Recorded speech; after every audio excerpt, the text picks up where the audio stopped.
Hi there, I'm Jane Phillips, and I'm really pleased to be doing this LinkedIn Live this morning. Now, it's going to be all about imposter syndrome, so questions and answers about imposter syndrome. But before we do that, let me tell you a little bit about myself. So I am a business coach, and I help business owners and individuals to help overcome their imposter syndrome so that they can earn more money or go for that big promotion, because imposter syndrome really stops us doing what we want to do. So that's how I try to help people. Now, I need to do a little bit of housekeeping first of all. So first of all, I have to say that this is my very first LinkedIn Live. So I'm feeling super nervous right now. So what might go wrong? Well, the tech, obviously. So if anybody's listening, please let me know in the comments that you're listening live and where you're listening from. If you're listening to this on the replay, just put #replay in the comments, and again where you're listening from. So fingers crossed the tech will all go to plan. But I've not done this before, so we will see what happens. The other thing that might go wrong is that my Welsh Spaniel is sitting in her basket just behind me. And so I'm hoping that nothing is going to happen to set her off barking, but we'll keep our fingers crossed. It will be funny if that does happen. So what else do I need to tell you?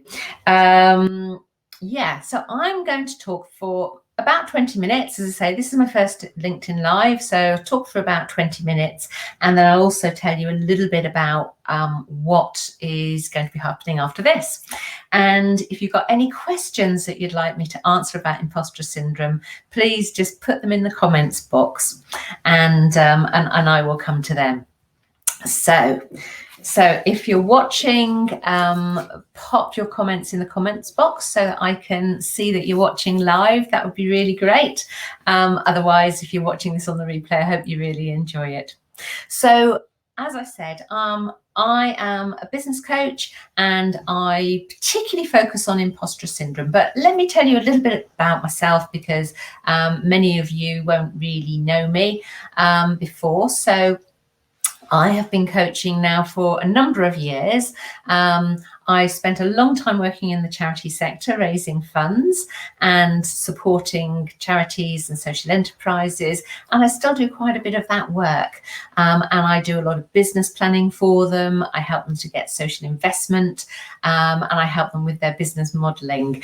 And the coaching really came about almost sort of organically. People were asking for more support, more individual support. So I trained as a life coach to supplement the executive coaching that I was already doing. And I'm also qualified in nutrition as well, because I think that our well-being and how we look after ourselves really helps us to be the best we are, really. So, but my particular focus at the moment is imposter syndrome. And so that's what I'm talking about today. So one of the things that I often get asked is, well, what is imposter syndrome? When I'm chatting to my friends, and they say, well, what is it that you're actually doing? And I say, well, I tell people about imposter syndrome and help them to get over that. And they say to me, well, what is that, Jane? So I said, well, people who have imposter syndrome have that feeling that they're not good enough, that everybody can provides work that's better than they can, that they're not clever enough, that they feel out of place, that whatever they do, it's just not good enough. And, all my friends say, that's me, that's exactly what I do, that's exactly how I feel. So one of the reasons why I help people with imposter syndrome is that so many people feel like that. So imposter syndrome is the feeling that you are never going to be able to achieve what you should be able to achieve. And so you get a lot of the inner voice going along with that. People saying, oh, your inner voice saying to you, oh, I'm not good enough. I can't do that. Oh, you can't possibly do that. What are you doing that for? That's a rubbish piece of work. Does that sound familiar to any of you? I know it does to me. So that's what imposter syndrome is. And then another question that I get asked is whether imposter syndrome is real, because there's some people who, haven't heard the term before, as I said, just don't really think that it exists, but it really does. It's it's a resounding yes from me that imposter syndrome is very real. And one of the reasons why I say that is obviously people are experiencing it, but also because people who are suffering from imposter syndrome tend to exhibit certain types of behaviours. So that's a real thing. It changes their behaviour, and what goes alongside that is that inner voice questioning what you're doing, saying to you, don't put your hand up, don't ask that question, don't volunteer to do that piece of work, don't offer to do that because it'll be rubbish, you'll look stupid, you'll make a fool of yourself, everyone else could do it better than you can.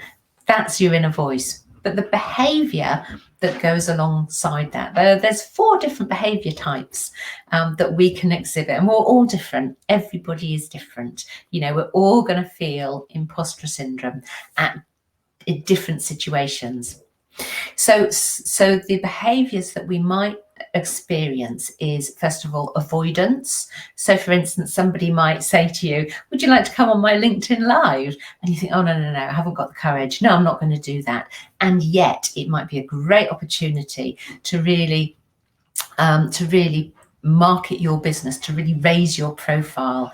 But in your mind, you're saying, oh, I can't do that. I'll be silly. I'd say the wrong thing. And your imposter syndrome sort of stops you doing that. So you're avoiding that situation. One of the other things that it can do is make you procrastinate. And I'm sure that we all do this from time to time. I do this. And one of the things to know is that these behavior types can be caused by other things, but they are also caused by imposter syndrome. So, if you find that you're procrastinating, if you're putting off a job, why is that? Is it your imposter syndrome? Is it your imposter syndrome saying, I'm not going to do that job because I'm going to make a mess of it? I'm not going to do that job because I'm not good enough to do that job. Someone else can do it better. I'm not going to do that job yet because I feel silly. So that's another thing that can happen with imposter syndrome. One of the third behaviour that can happen is overworking. If you feel that you're not good enough, you're going to try to make up for that. So you might find that you're working at weekends, and you might find that you're working in the evenings as well. So when you find that you're overworking, ask yourself, why am I doing that? What's actually going on here? And the fourth behavior is perfectionism. So sometimes people who are perfectionists are doing it because their work in their mind will never be good enough. So if you find that you're over perfecting your work, that you're not really adding any more value to what you're doing by perfecting it, ask yourself whether it's your imposter that's really playing a part here. I'm just going to take some water a second. I've just spent an hour chatting on Clubhouse, so yeah, definitely need a drink and to keep my voice nice and calm. So yeah, what other questions can I answer? So that's whether imposter syndrome is real. Another question that people ask is, why does imposter syndrome come back again and again? Well, the reality is that you can learn to manage your imposter syndrome. You can learn to recognize your imposter syndrome. You can see the signs, you can hear the voice, you can spot that behavior and that inner dialogue that's going on. And you can do something about it. But the truth is that we are all unique. Each and every one of us is different. And so imposter syndrome will raise its head in different situations for us. So you might feel imposter syndrome every time you do something new, as an example. So every time that happens, you're going to feel imposter syndrome. Or, you might feel imposter syndrome every time you have to sit in a meeting and you have to speak, and you're reluctant, you don't want to do it because you feel that everybody will think that, you're sounding a bit silly. So, imposter syndrome will stop you doing that. So there are certain situations in our life that will trigger that imposter syndrome. And as I said, it will be different for everybody. For my own imposter syndrome, the first time I experienced imposter syndrome was actually a long, long time ago. I found that when I was at university, and I hadn't even heard of imposter syndrome, I got good A levels, I went to university, but I just didn't feel good enough. I felt completely out of place. I felt that everybody was better than me, and it actually resulted in me dropping out of my university course, which, in retrospect was a real shame. But now, as an adult, now I understand imposter syndrome, I realised that's exactly what was going on. I really felt like I didn't fit. And it took a long time to recognise that. So the reason why I was feeling imposter syndrome was actually the secondary school that I went to. It didn't have a particularly good reputation. It was quite renowned in the area. So I felt that I was less educated than other people. So that was the first time I experienced imposter syndrome. And it took me many, many, many, many years to recognise that and overcome it. Another time when it happens can be when people get a promotion or they start a new job and they suddenly think, well, I've done the interview, I've passed the interview, they think I'm great, but I'm just not, I'm just me, and people can panic. So those are some of the situations that it can when it can occur and affect us. So I'm just going to see if I can highlight this comment here. As I say, this is the first time I've done this. So it says from LinkedIn user, which does happen sometimes, saying that I find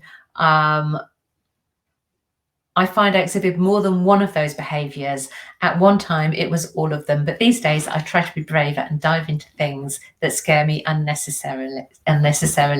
Yeah, I mean, that's a really good point, because actually, lots of people experience more than one of those behaviours, at any one time. The overwork and the perfectionism often go together, and the avoidance and the procrastination often go together. So that's really usual. But I'm really delighted that you're trying to be braver and diving into things that are scary, because actually that's one of the real triggers for imposter syndrome. And if I had to give one of my top tips, it would be that when you're doing something new, when you are feeling scared, I would say, remind yourself that everybody feels like that at that point, even if they are the expert in their field, if they're really clever, if they're famous, people will still experience that fear when they're doing something new, and they're going to question themselves and say, can I do this? Should I be doing this? Do I know how to do this, or is this going to go completely wrong, and am I going to make a fool of myself? And what happens next is you get to a choice then, and it's how you deal with that feeling. Now, if your imposter syndrome takes over, it's going to stop you from doing that thing. It's going to stop you from, answering that question, grabbing that opportunity, learning a new skill. If you recognize it and can overcome your imposter syndrome, you're going to think, well, actually, the last time I did something new, it didn't go too badly at all. I actually did quite well. I've had all of these experiences before, when I've learned new things or done new things, and they've been fine. And I've also got people that I can ask for help. I've got my support network who can help me if I've got any questions. And so you overcome the fear like that and realize that you're not perfect, and that actually not being perfect is okay. It's normal. We are all unique. We're perfect in our uniqueness, regardless of our imperfections and our strengths as well. So when you overcome the imposter syndrome, it's choosing to deal with that fear in a different way. I'll just take a little bit more water.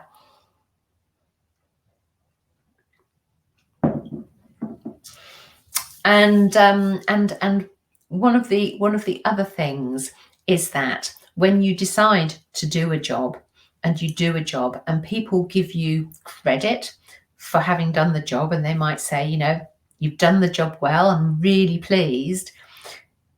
But regardless of what people say, you still say to yourself, actually, no, it was nothing, or it really wasn't very good. I wasn't happy with that piece of work. I should have done much better. We have all of those things that we say to ourselves, but actually, we're really hard on ourselves. We're really quite tough. And it's when we refuse to see ourselves from someone else's point of view.